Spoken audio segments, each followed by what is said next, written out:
ईशावास्य उपनिषद।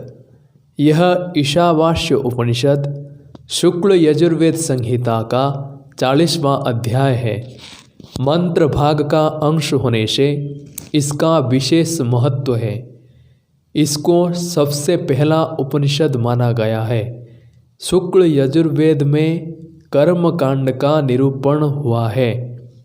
यह उस कर्म कांड का अंतिम अध्याय है। इसमें भगवत तत्व रूप ज्ञान कांड का निरूपण किया गया है।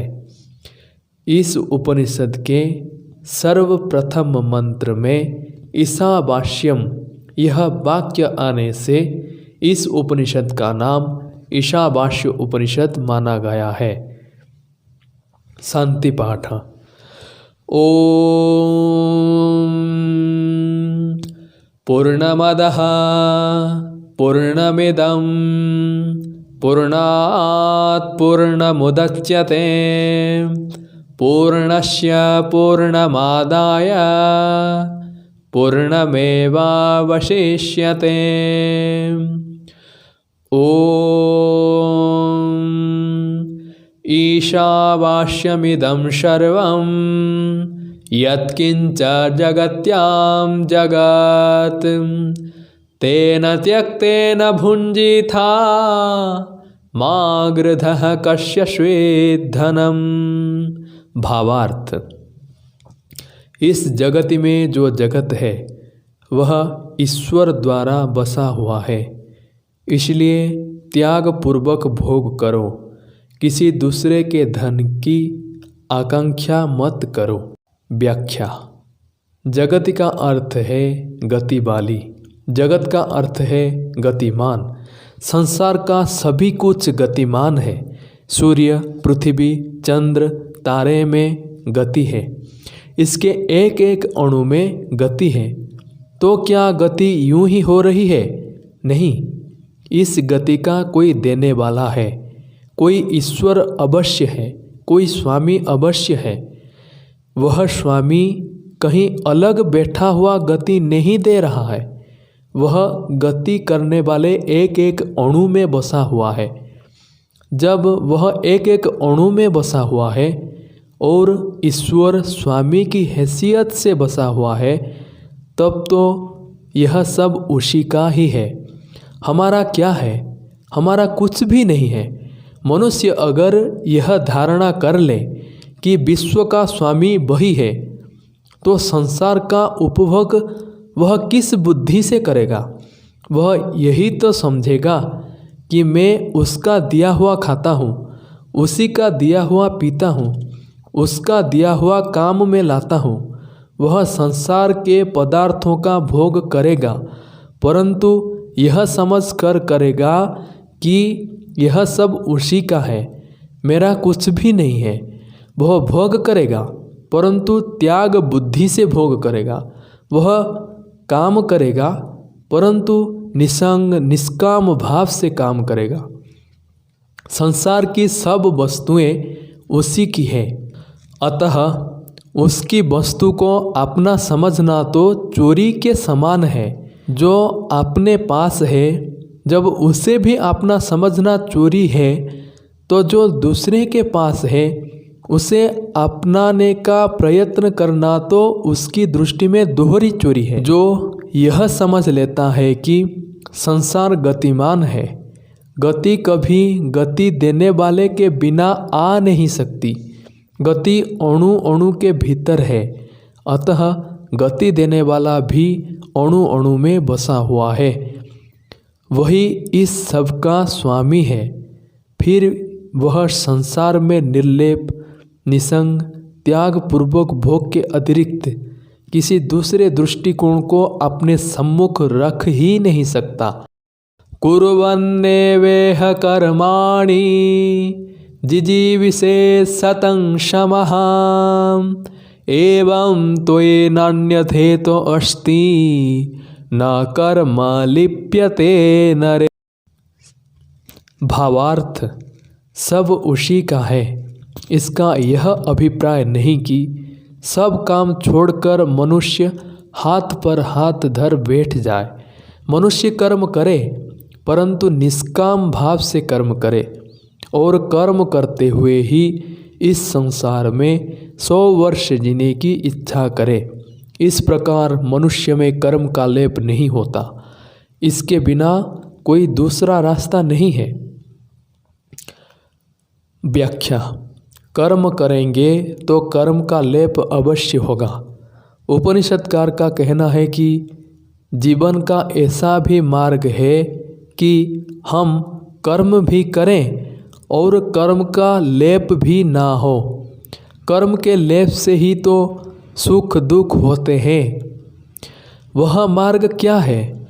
वह मार्ग है कि हम कर्म तो करें परंतु निष्काम निसंग भाव से कर्म करें। परंतु क्या निष्काम भाव संभव है? निष्काम भाव को संभव बनाने के लिए ही उपनिषदकार कहते हैं कि तुम्हारा तो कुछ भी नहीं है, तुम्हारा तो कुछ भी नहीं है। ईशावास्यम इदम सर्वम, सब उस परम पिता परमात्मा का ही सभी पदार्थ है। सब कुछ उस परम पिता परमात्मा का ही है। जब सब उसी का है, तुम्हारा कुछ भी नहीं है, तो तुम निष्काम भाव से कर्म करो और कर्म करते हुए ही इस संसार में 100 वर्ष जीने की इच्छा करो। ओम असुर्यानामते लोका अंधेन तमसावृताः स्तास्ते प्रत्याभिगच्छन्ति ये के चात्मोहनो जनः। भावार्थ। जो मनुष्य आत्मा का हनन करते हैं वे मरकर गहरे अंधकार से आवृत असुरीय लोकों में जाते हैं। व्याख्या। इस उपनिषद में कर्म के सिद्धांत का प्रतिपादन किया गया है। कर्म कैसा? आत्मा के जीवन का या आत्मा के मरण का? आत्मा के विकास के मार्ग पर चलना आत्मा का जीवन है। आत्मा के ह्रास के मार्ग पर चलना आत्मा का हनन है। जब जब मनुष्य आत्मह्रास के मार्ग पर चलता है तब तब ही दिन में अनेक बार आत्मा का हनन करता है।